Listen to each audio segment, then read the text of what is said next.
I saw a bunch of different practices and how they were run. And I was able to sort of grab pieces of each of things that I like or didn't like about the way that they run their practice and kind of bring the best of everything that I've seen from my practice in Houston, the different practices I worked with in Miami, and bring it all together to create my own. Hello and welcome to Beauty and the Biz, where we talk about the business and marketing side of plastic surgery. I'm your host, Maley, author of Your Aesthetic Practice, What Your Patients Are Saying, as well as consultant to plastic surgeons to get them more patients and more profits. Now, today's guest is Dr. Jennifer Murdock. Now, she's a board-certified oculofacial plastic surgeon specializing in both cosmetic and reconstructive procedures of the eyes and face. She's in private practice in Miami, Florida, and has been for the past 2 years. Now, she's completed her medical training at the University of Miami Miller School of Medicine, then returned to her hometown of Houston to do an ophthalmology residency at Baylor College of Medicine, followed by one of the nation's most competitive fellowships in oculofacial, plastic, and reconstructive surgery through the American Society of Ophthalmic, Plastic, and Reconstructive Surgery, otherwise known as ASOPRS. Now, throughout her career, Dr. Murdock has performed thousands of complex surgical procedures, ranging from delicate eyelid and orbital reconstructions to advanced aesthetic enhancements. She's board certified by the American Board of Ophthalmology, an active member of ASOPRS, and a nationally recognized educator and speaker. And actually, we met recently at the Global Aesthetics meeting in Miami that was last fall, where we both were speaking. Now, Dr. Murdock also has contributed to FDA multi-center clinical trials and engaged in research on regenerative and anti-aging technologies. Dr. Murdock, welcome to Beauty and the Biz. Hi, Catherine. Thank you so much for having me today. Absolutely. Glad to have you. So what we always want to ask is, how did you end up in that particular specialty? Because it's very specialized. It is. It's actually very, very specific. And I've heard some of your other guests on the podcast talk about this as well, where it kind of becomes a series of elimination.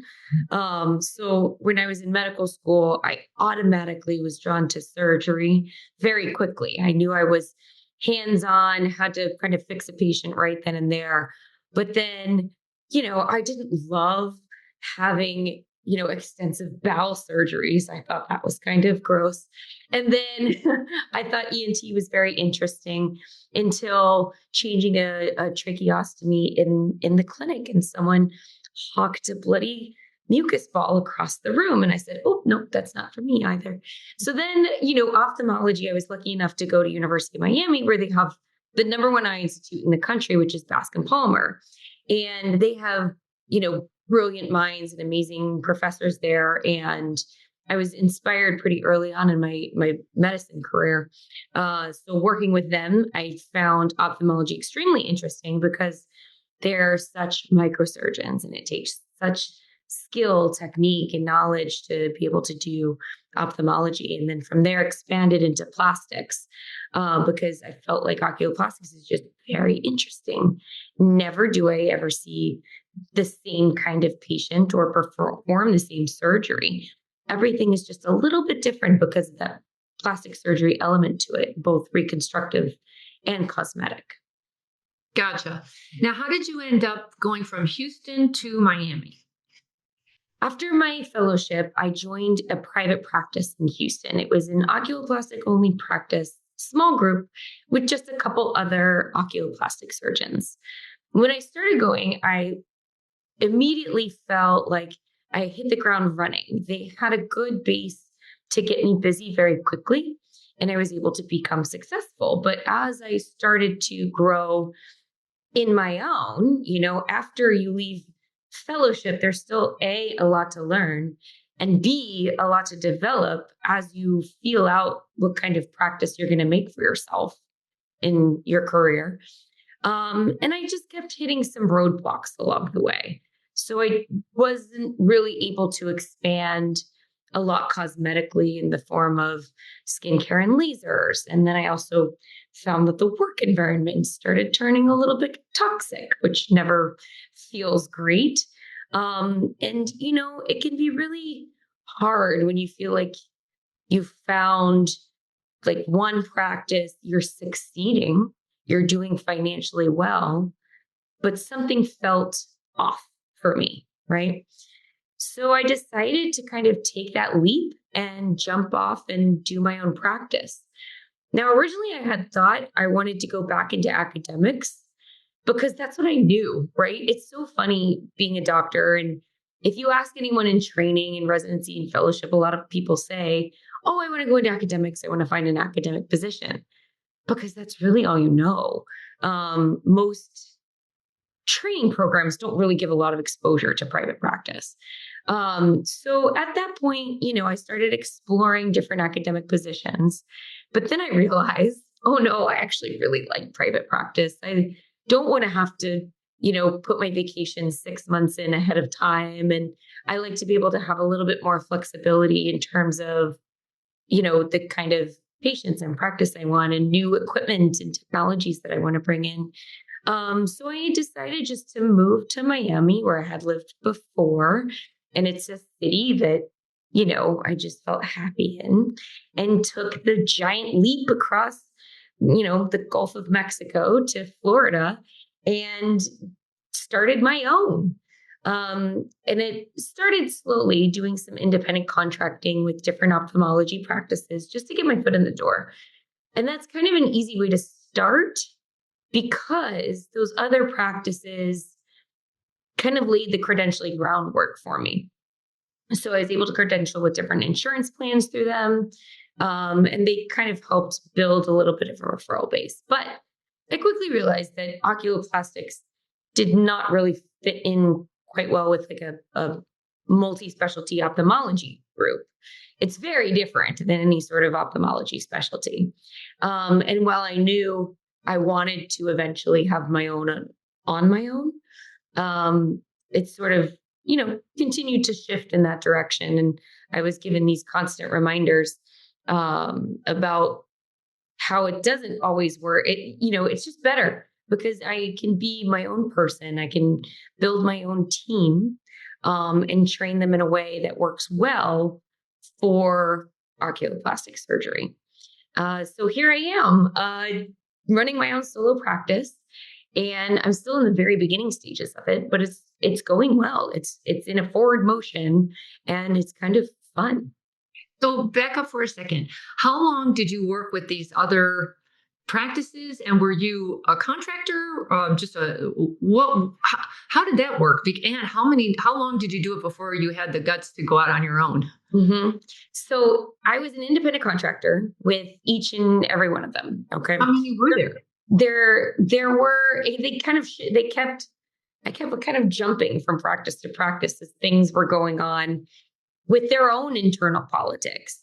And I think that's just another thing. When the practice is not your own, you don't really have any control about what happens on the administrative side in terms of the decision making of where they want to go with the practice, what they're doing in terms of bringing on different physicians or opening different locations and this and that and the other.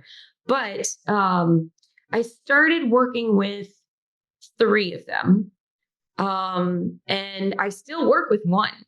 And I actually go to a clinic in St. Croix with that one.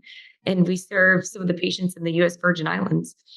But the others, I just kind of moved from probably in total 4 of them for the first year that I was in Miami. But it's a great base to have because I learned a lot about credentialing and the insurance plans in the area and the referral base in the area, different locations, and got a lay of the land before I just jumped into it. And then the other thing that was really nice about it is that I saw a bunch of different practices and how they were run. And I was able to sort of grab pieces of each of things that I like or didn't like about the way that they run their practice.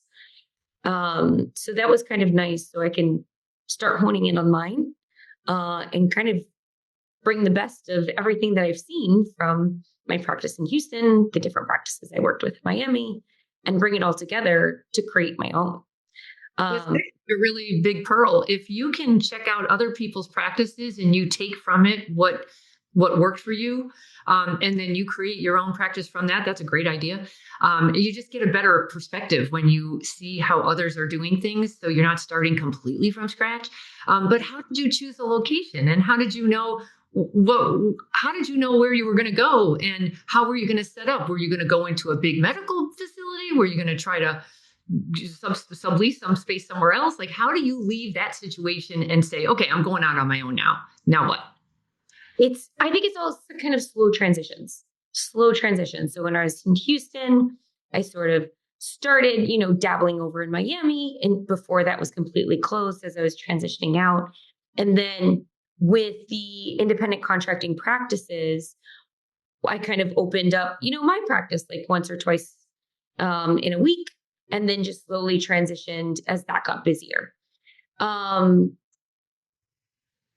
It's just, I don't think there's actually like a stop and a break point of when one thing ends and one thing begins. I think there's a lot more gray in this kind of build. But again, it also did allow me to feel out locations. So I was in kind of different locations in Miami, so I could figure out which one I liked. But geographically speaking, moving from Houston to Miami was also very different, because Houston is a place, like you said, that had bigger medical facilities, and you can lease in like a bigger medical facility office. It's very different in Miami. Miami is a wild place. I'm not going to lie. There can be a lot of shysters. So another thing I learned along the way is to not just trust people at face value, but especially if you're going to sign any contracts, look at any leases, you have to look at all of that yourself. And I've learned a lot about reading contracts, reading leases, and kind of understanding it on my own with the help of the experts that you hire, like a real estate attorney, a business attorney, right? But if you think about it, no one's going to care as much about the detail as you.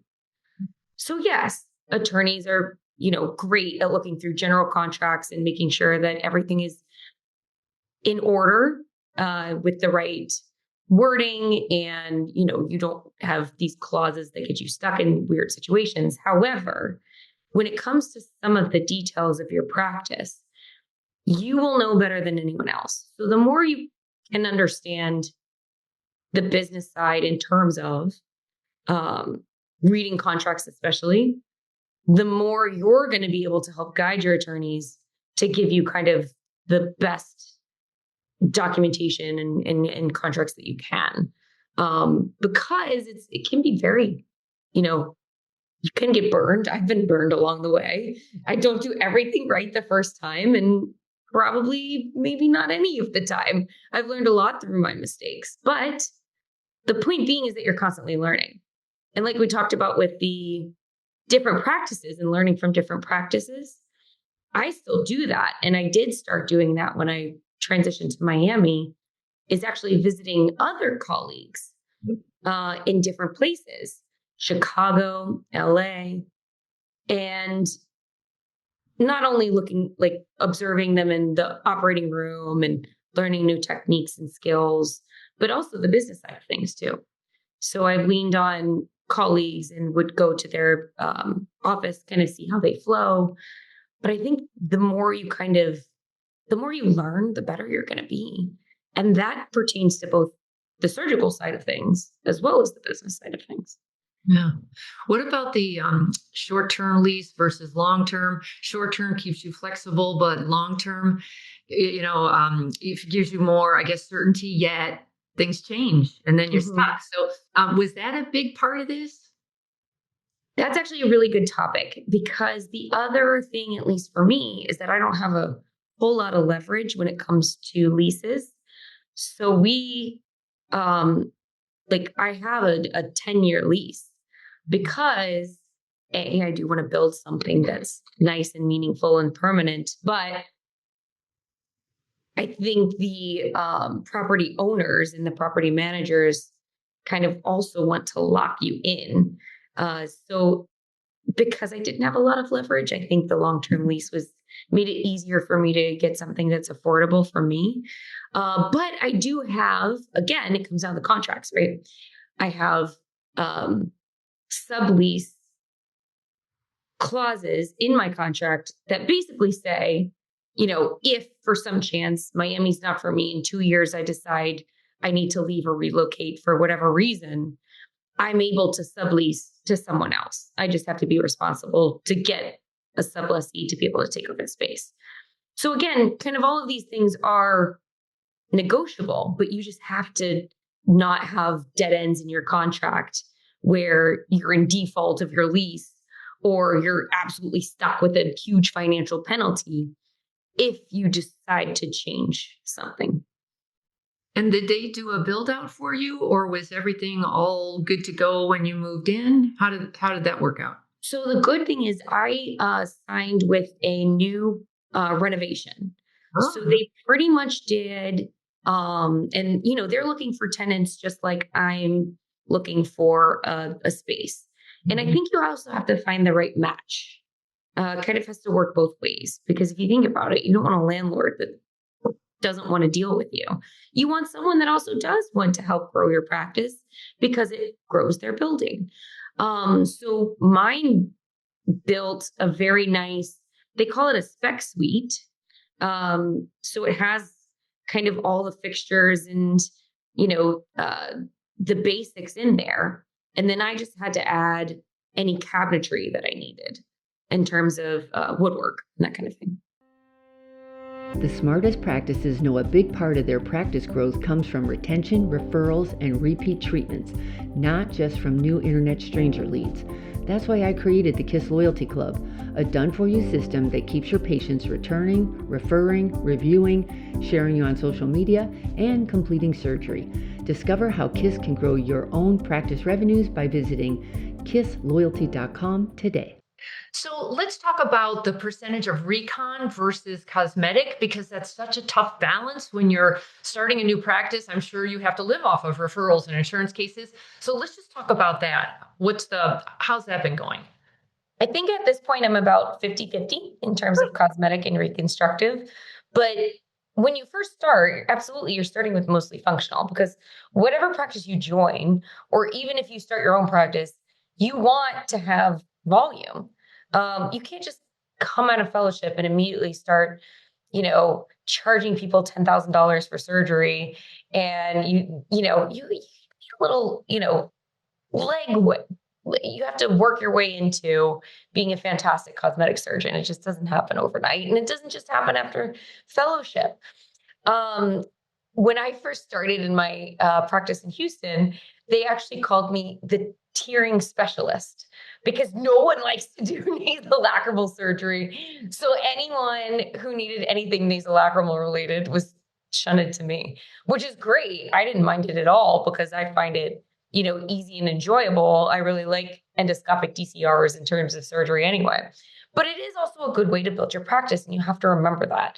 You kind of have to start with what is easy and builds volume, and then continue to build your cosmetic practice simultaneously with that. And then the other thing about building a cosmetic practice, even with injectables, right, is that you can transition some of these functional patients into cosmetic patients. So say they're coming in for, an upper eyelid ptosis, right, or droopy eyelid, but they're also complaining about the bags under their eyes. I've done a lot of combination surgeries that are both functional and cosmetic. And then afterwards, they want some Botox to fix their glabellar lines. So there are many different ways that you can utilize, your skills as a cosmetic surgeon with these reconstructive patients. The other issue is honestly insurance. Insurance is just getting worse and worse every year.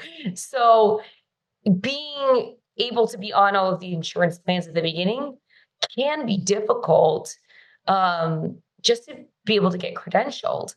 So I was lucky in Houston because they were part of a bigger group, right? They had a group IPA through one of the hospital systems there. So I was able to jump on a lot of the insurance plans there. When I moved to Miami, everything was individualized. They don't have that kind of same, hospital network group that can get you on a bunch of insurance plans at once. So you have to do it very individualized. So when I started my own practice and I I did hire a credentialing expert to help me with this too. I only take kind of the top 5 PPOs in the area. There's a lot of capitated plans and HMOs. And I will tell you, the PPOs are keeping my office staff busy enough. We don't need to add on to that. So one way I just say I'm out of network, right? And that's not a bad thing to tell a patient because most patients have out of network benefits.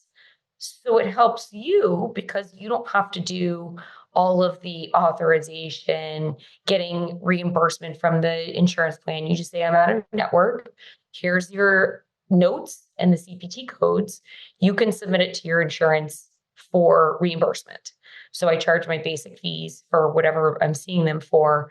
But then the most of the work goes on them. And usually patients get reimbursed and they do just fine with that. I love that idea. And that's a big pearl. When someone's calling you, I would literally be triaging and saying, we don't offer all insurances, but, or just skip that part and just say, do you have a PPO plan that allows for out of network? And if they say yes, they're still in the game. If they say no, you just say, I'm sorry, the doctor doesn't, accept that. We just offer the people, that one. Because if you don't triage this, you're going to just be insurance hell, Right. And your staff is just going to be inundated with the phone calls and the letters and all the letters and all the documentation. Oh my gosh. So Denial letters out the window. Yeah. You don't get into all of that. You just say, you pay me and then I'll give you all the paperwork and then you go get reimbursed on your own. For some, if I am out of network. Great, if you can do that. And a lot of people in my specialty are actually moving towards that. They're kind of dropping most insurance plans. And you do have to word it correctly, and you have to teach your receptionist or whoever's answering your phones to word it correctly, because people will call and say, do you accept my insurance? Mm-hmm. And you don't just want to say no. So you kind of have to figure out how to finesse that a little bit and say, well, we're out of network with your insurance plan. Mm-hmm. This is how that works. Nice. That's fantastic. So talking about paperwork, what's your staff situation? Because now you're a brand new surgeon, so you're still getting your legs under you, just doing the surgical part. Then you're like an owner, a practice owner. And now you've got to deal with staff, and that can often be a challenge, So how did you go about finding the right team to support you? That's very challenging, and I still find it a challenge. I basically worked with kind of independent contractors in their own field. Mm-hmm. So my credentialing specialist has her own business, and my surgical coordinator has her own business. And I met both of them through other physicians that I work with, and through other networks who referred them to me, and they've both been fantastic. So you don't have to have full-time staff for each and every individual task that needs to be done within your business. And then I started with 2 full-time staff members, basically a receptionist plus, and then a medical assistant who did more of the clinical side. And it worked pretty well because basically in the office, you just need someone to answer your phones. And then you also have to have someone schedule and manage your day-to-day clinic and surgery. And then I have my billing through my medical, electronic medical system. And that can be a little tough. I think I end up doing a lot more figuring out the billing part, but they do have people that work with me to make sure it gets more and more streamlined. And I used my payroll company to hire them through ZipRecruiter. And I think magic happened because my MA is absolutely fantastic. And I really lucked out with her. The first receptionist I heard, not so great. So I did end up letting her go because when you're in a small practice and it's just you really can't afford to have a lot of staff with benefits. So I'm at just my MA, and then I have other people doing different jobs that are more contractors. Gotcha. Wait, so you kept the really good MA. You just lost the front desk staff, right? Correct. Okay. Yes. And she does mainly the answering the phone. She does a lot. because she can. Again, she's been, my angel since I started this and has really helped me. But I think a lot of it is luck, but also identifying good talent, right? She had a background in internal medicine, and it seemed that she did a lot in her last job, but was never really given the opportunity to expand. So once you give, really good, well-trained medical assistants and other staff the opportunity to have more responsibility and be able to expand in their job, I think they kind of take that and run with it. And I educate them a lot too. I think that's also very important. Instead of just saying, okay, you do this and you start now, I took a long time to train from the very beginning because I think it's important for everyone who works with me to understand why I do the things I do. Why am I so detailed? Why do I have to know about every little medication that they take when I just do oculoplastics, right? It's because all of these things might interfere with medications I prescribe, surgery or anesthesia. So I think once they kind of understand the why and learn about what's important in my job, then they can perform better in their way. Yeah, staffing's always going to be a challenge just because we're human beings and people change and circumstances change. So I just hang on to the good ones, Absolutely. Yes. Yes, definitely. One good, I say like one good A player equals 2 or 3 C players. And you feel it right away when you have that A player. You just have that peace of mind and that, oh my God, thank you, God. Absolutely. Absolutely. And I'll expand again soon. Probably in a couple months, I'll hire another one for full-time front desk, but we're doing okay for right now. Okay. And is your goal to stick to this 50-50 balance, or what's your goal to scale or not scale? I think my goal is to continue growing the cosmetic side, but again, that is harder if you think about it. Cosmetic is definitely more of the business, right?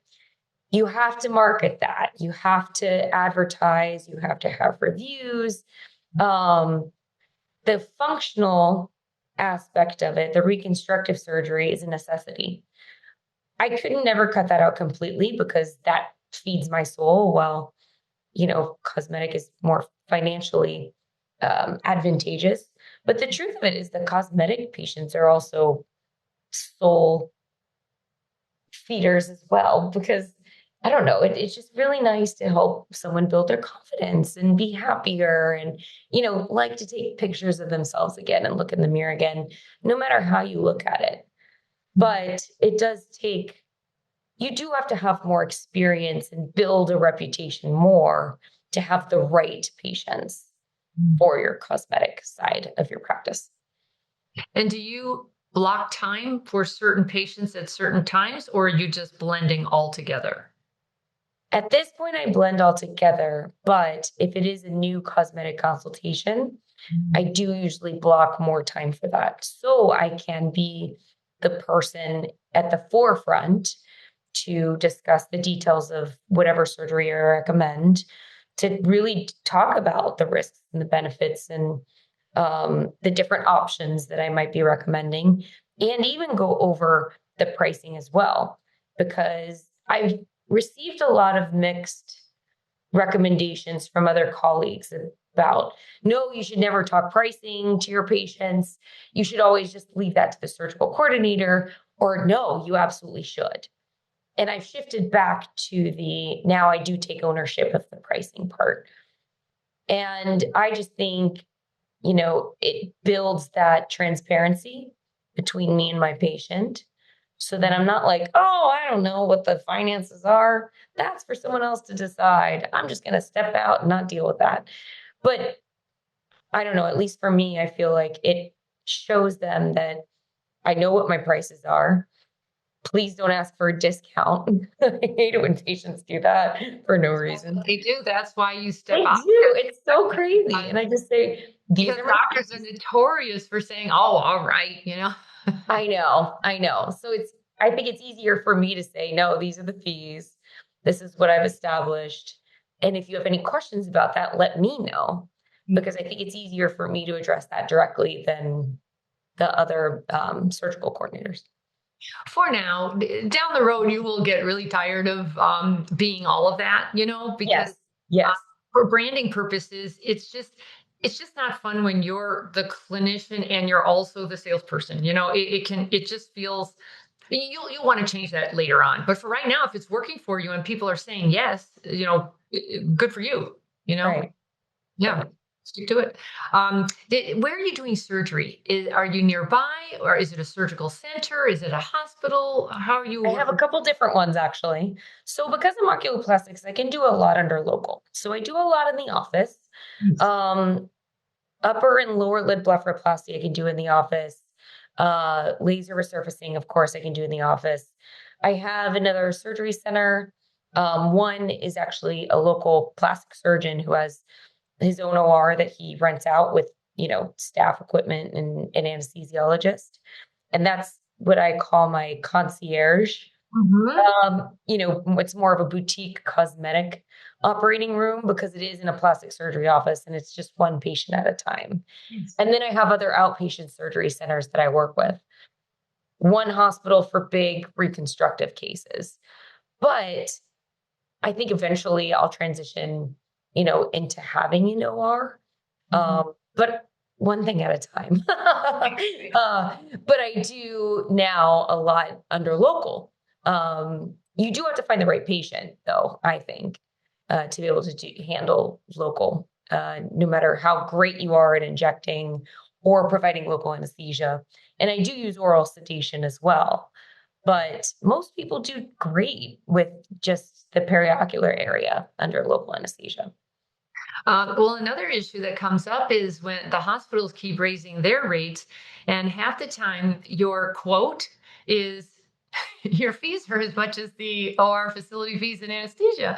And that can get out of hand. So that's what forces you. The elements will force you to make certain decisions. But right now, it sounds like you have a good thing going. Is there anything Yeah. you don't like And about what you're doing? Like, is there one, like, what's your biggest challenge right now?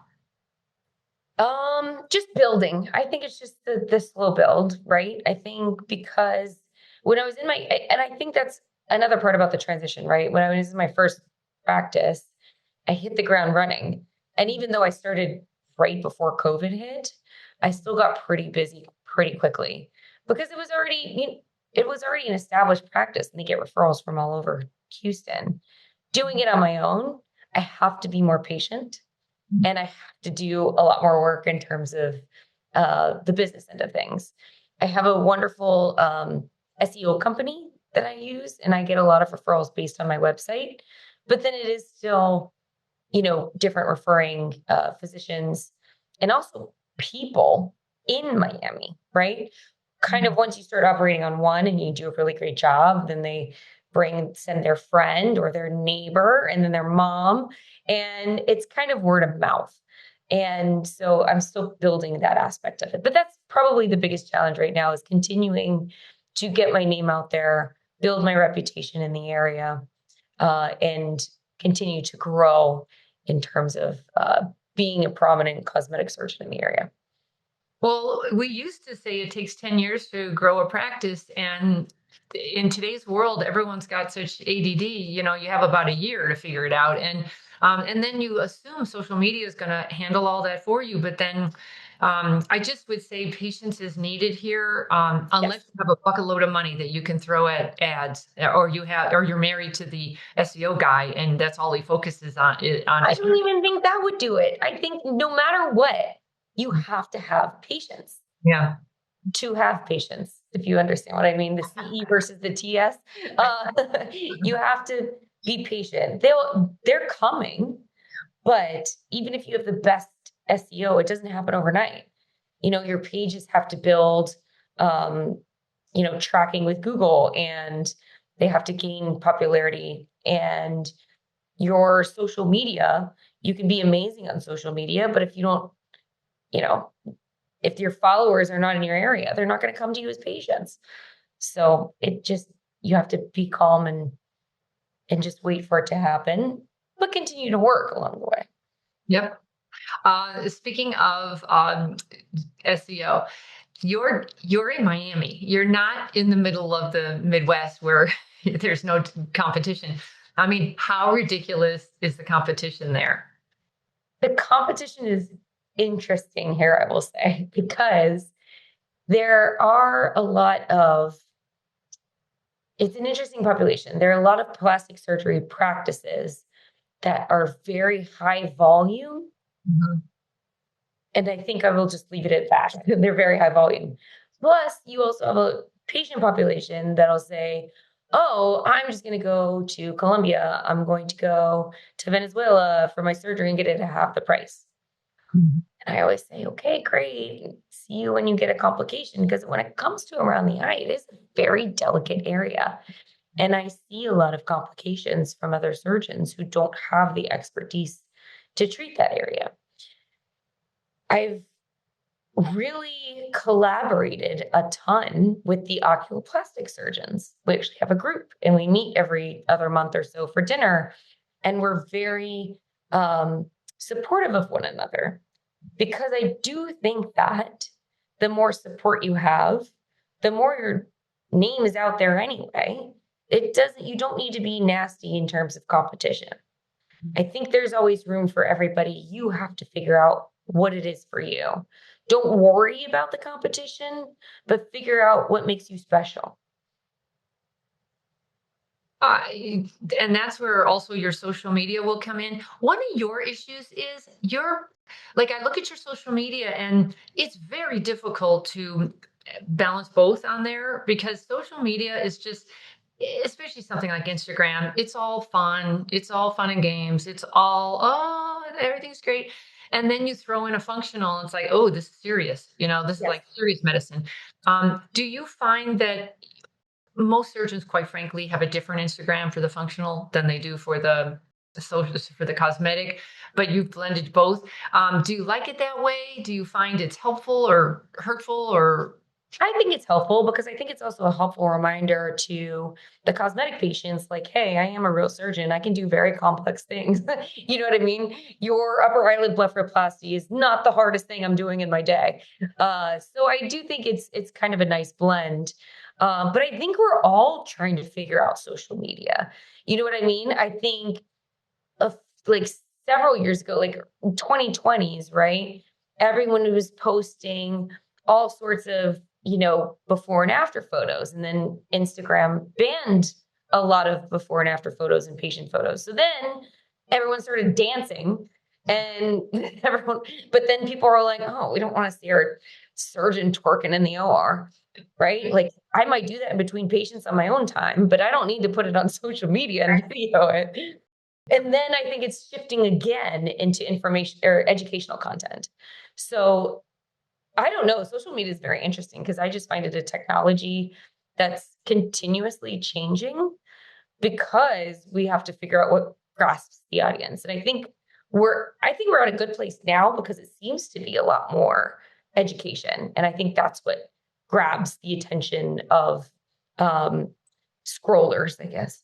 But yeah, education before and afters. But I think using the functional and cosmetic together can actually be a good combination. Hopefully, they're the graphic warnings. So if you don't care to look at the gross functional stuff, then skip through it. But it's there if you're interested. Some people like the shock value, but don't like to say they like it. I like the idea though of warning them ahead of time because, as a cosmetic patient, I just want to do the fun stuff. I don't want to see anything weird. I don't want to see anything like it could, because it reminds me this is serious medicine. This is serious. And no, in my world, no, it's not. I just want to look better and just work your magic. And that's such a tough balance there. No, I know, because you'll see me moving like a tumor from behind the eye or something, and then a before and after bleph photo. I'd like to keep you on your toes. Right. So do you find that the patients are well, you wouldn't know how they used to be, but like your patient, like the cosmetic patients, what's trending? Like, for example, the minute they said fox eyes, did that like change the whole world in the ocular world? That was crazy. No, because I think I have a good foundation about being able to recognize trends. Yeah, the fox eye thing was a lot, and people now the weird thing people are asking for are cosmetic orbital decompressions. I'm not sure if you know what a decompression surgery is, but it's removing bone and tissue from behind the eyes. It was really meant for thyroid eye disease and proptosis. But now people are saying, oh, my eyes are bulgy and I want these cosmetic orbital decompressions. How in the So world? that's kind of that's a weird one that I keep getting called on. People love the word canthoplasty. People are asking me about canthoplasties and if I do that. It's interesting because people find on social media or the internet or wherever some buzzword that who knows they saw in one video from a medical influencer, and then they latch onto it and they're like, this is what I need, this is exactly what I want, this is going to solve my problem. And every time I kind of get those referrals, I have trained my staff on this too. Just say, Dr. Murdock will do a complete evaluation and then she'll talk about her recommendations. Because you have to like tell them to take a step back. You can tell me, and I always say this to them, you can tell me what your issues are. Tell me what bothers you, but I will tell you what the best recommendation is for how to fix it. You can throw out fox eye, canthoplasty, and orbital decompression as much as you want, but I will tell you when I think it's indicated and when it's not. How often do they change their mind and go with your recommendation versus what Instagram told them they needed? Usually, but it can be a battle. I'll tell you, I have noticed a trend, at least in the last year, where people who are on Instagram a lot, who do a lot of social media, come in and want to know every single detail of their surgery. And not only that, every detail about any hypothetical thing that can happen to them. And I actually have had recently to say, like, I do not answer hypothetical questions. Good. This is what you have. This is my recommendation. If any complications are to arise, we can address them together. These are the most common complications. These are not so common. But like, I don't know. It's like the more information they have, the more their mind just sort of goes to these dark places and they need reassurance that if this crazy thing were to happen, what would we do? And I can't address all those 50 hypothetical questions that they have. So I try to kind of like reel them back into reality and say, this is a pretty straightforward surgery. These are the real risks. These are the unlikely risks. And we can, I always, the other thing I say to them is a good surgeon can handle any complications that arises. So I can handle any, I really take pride in what I do, knowing that any surgery I perform, I can handle the complications that could happen from that. And I think that's very important in choosing a surgeon. But they do need a lot of redirecting, I think, from information overload into reality. And I've seen that change over the last year. So for marketing channels, it sounds like word of mouth is working well for you. Referrals on the functional side, social media. Where does social media fit in? Is it making a difference? Is it a big marketing channel for you? It doesn't seem to be what brings in a lot of patients for me. I think I get a lot of questions and inquiries about social media. I think it's it has connected me to a lot of other colleagues. But in terms of actually bringing in patients, and again, I am no social media guru. Like my social media needs work. I know because I have to do it on my own. So yes, I don't always put a lot of attention into it, but I don't find a huge patient referral base coming from social media alone. I think you need all of them in today's world. When the SEO is working, terrific. When Instagram's working, terrific. If Instagram stops working, you still have SEO. The word of mouth will always be happening. So I think you just have to be everywhere you can be, where possibilities of new patients will be there. But just knowing, social media, that's a wild, wild west thing, and you're inviting the whole world in. Right. You just have to keep up with it. And, we say you just have to feed the beast, right? With social media. You just have to feed the beast. You have to have a presence. I'm not trying to be a medical influencer. I'm just trying to keep up. And that's kind of all I can do. But I also want my content to be authentic, right? I don't want to be too salesy. I don't want to be too gimmicky. I am very considerate about the image I portray of my practice online and in social media. Yeah, I've seen your dance moves though. You're throwing in a bit of entertainment there. I've seen you. So just when it's all said and done, now you've been in this for 2 years. You've done a few things. You were with another practice. You were on your own. You went with some of the other, like the contractor business. What advice would you give somebody else who's coming, like they're getting out of fellowship and they're like, what should I do? Any advice there for the newcomers? I would say talk to a lot of your colleagues. Don't be afraid to reach out. I mean, I think collaborating with others in your field and your specialty is kind of the best way to help figure out, what's out there for you? What opportunities do you have? Because even if you say you want to create your own practice, you have to understand your location dynamics and, the other specialists in that area, referral patterns. But you really should you should talk to your colleagues.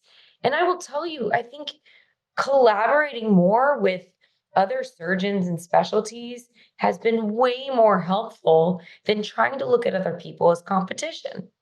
I think viewing everyone, or even in your area, as like the competition is not helpful. I think it's great to talk to them, figure out how you can refer back and forth. They're never going to be exactly like you. So figure out what your strengths are and how kind of you see your practice. And then figure out, the practice down the street. What do they do? And what can you refer back and forth? And then the other, oculoplastics is such a small group. We talk a lot amongst ourselves.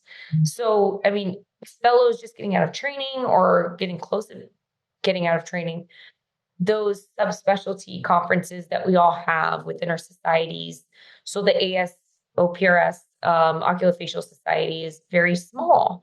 And talking to different people across the country, figuring out, you're in private practice, you're in academics.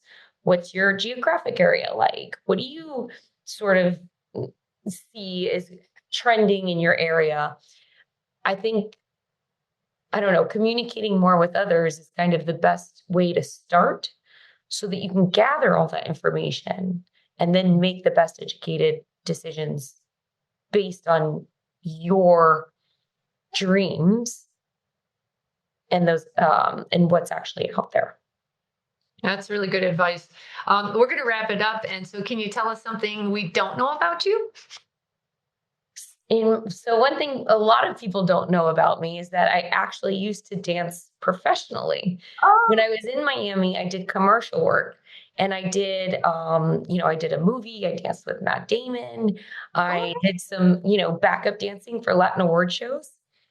So I feel like that, artist within me has helped me really embrace the cosmetic surgery side of things as well. Well, then I think you should show that off on Instagram. No more dancing on video anymore. Please, if anyone has a video of that, just delete it. That is fantastic. So if anyone wants to get a hold of you, your website is jennifermurdockmd.com. Your Instagram is Dr. Murdock, spelled DrMurdock. And is there any Actually, other? Dr. J. Murdock. Yes. Dr. J. Murdock? J. Murdock is my Instagram handle. Yes. Apparently there was some other Dr. Murdock that already had it. So I didn't insert my first initial. Okay. Sorry about that. Dr. J. Murdock. Well, thank you so much. I'll be watching your career. Congratulations you've come a long way very quickly. And I love everything you're doing. I kudos to you. Just keep doing it. Yeah. Thank you, Catherine. Thank you so much. And thank you so much for having me. Oh, you're so welcome. See you on another panel soon. Absolutely. Everyone, that's going to take care of us for today. If you would so kindly give me a review at Beauty and the Biz so we can grow our audience here. And then if you've got any questions or feedback for me, please leave them on my website at catherinemaley.com, or you can certainly DM me on Instagram at Catherine Maley, MBA. Take care, and we'll talk again soon. The fastest way to success is to model other successful surgeons who have what you want. but you can only see their results, not the path they took to get there. So you continue to jump from one thing to another, hoping to find something that will work for you too. But it rarely does. So try this shortcut instead. It's guaranteed to move you forward. I compiled my intellectual property to grow cosmetic revenues, everything I've gleaned over the years, into one playbook of the most successful practices and what they do to win. Go to cosmeticpracticevault.com and let's grow your cosmetic revenues.